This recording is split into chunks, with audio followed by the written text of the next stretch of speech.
Hello, Bill here at Pale Horse Survival and Tactical. Today, I'll talk a little bit about ferrocerium rods. This is one of my rods. It's a 1/2 inch by 5 inch, and ferro rods are a great source of fire making. They work even when wet. They rod this size lasts for many fires. One little trick to using a ferro rod: some people they'll strike them and then turn them, strike them, and this is just black paint. These always come with black paint, and when you use a new rod, you want to scrape it several times to get the paint off, and you'll know you've done that when the sparks start to fly. This is what it looks like with the paint off. Now, as I was saying, a lot of guys, they'll strike it and then turn it, strike it and turn it. The proper way to use a ferro rod is to choose a side, as I have done here, and use that as your striking surface. And what's going to happen is, over a period of time, this is going to begin to flatten out. This will flatten out, and as a result, that's going to introduce a larger surface area to your striker, which in turn is going to produce more sparks.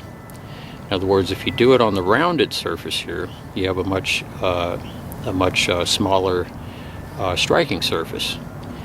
As this becomes flat, you can see how this one's flattened a bit from repeated use. You can have a much larger surface area available to your striker, and that's going to produce a lot more sparks for you. Little tip there.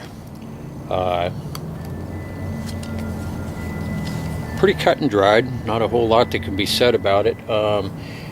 When you strike, some people have regular strikers.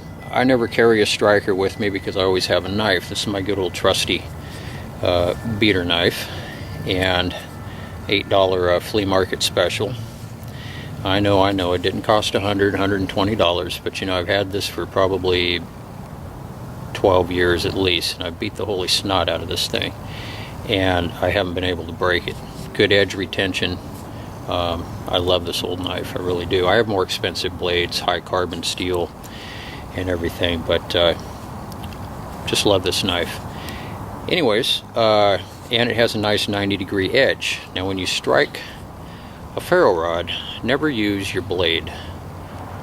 You're gonna ruin your blade doing that. You're gonna create a divot in your blade. Turn it around, and you should have a good bushcraft knife. Should always have a good 90-degree edge back here. Nice sharp 90-degree edge. That's what you're going to use to strike your rod with.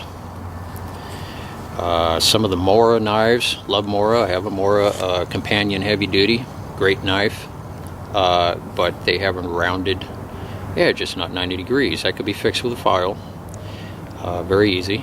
But your knife, whatever knife you're using, should always have a good bushcraft knife, whether it's a folder or a fixed blade, should always have a good 90-degree edge back here. Use that as your striking surface.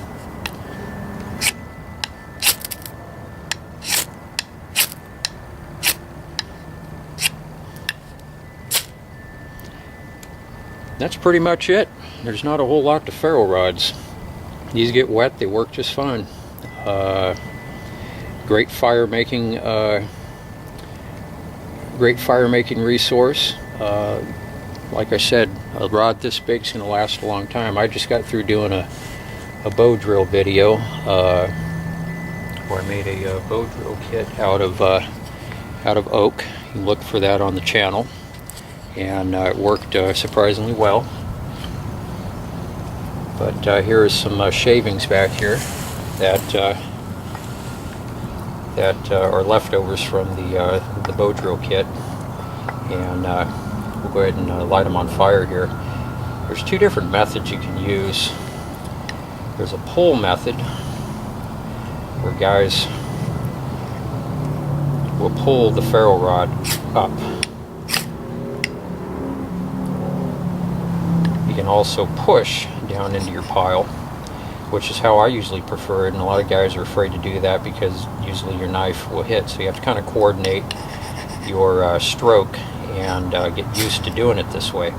I have no problem doing it, and you shouldn't have to hit it hard. If you have a good 90-degree edge on your blade, you shouldn't have to scrape really hard to get it to spark. You can see here I'm just barely moving on this thing, just barely moving.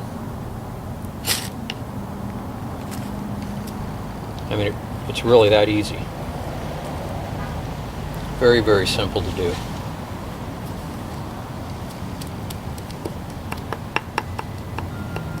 If you have a good 90-degree edge, you shouldn't have to fight fight your ferro rod. And like I said, as this starts to flatten out, you're going to get a lot more sparks, a lot more bang for your buck. Now notice I'm not angling the blade down to where it's going to hit. So there's two 90-degree edges, obviously, on both sides of the spine. So why do it this way, where your knife's going to hit your material you're trying to catch on fire? Just turn it the other way up. Watch your fingers, of course, up here, and press and just scrape.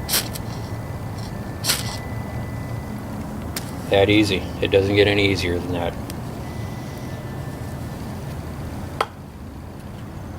Anyways, guys, please like, subscribe, and share, and definitely appreciate your viewership and support.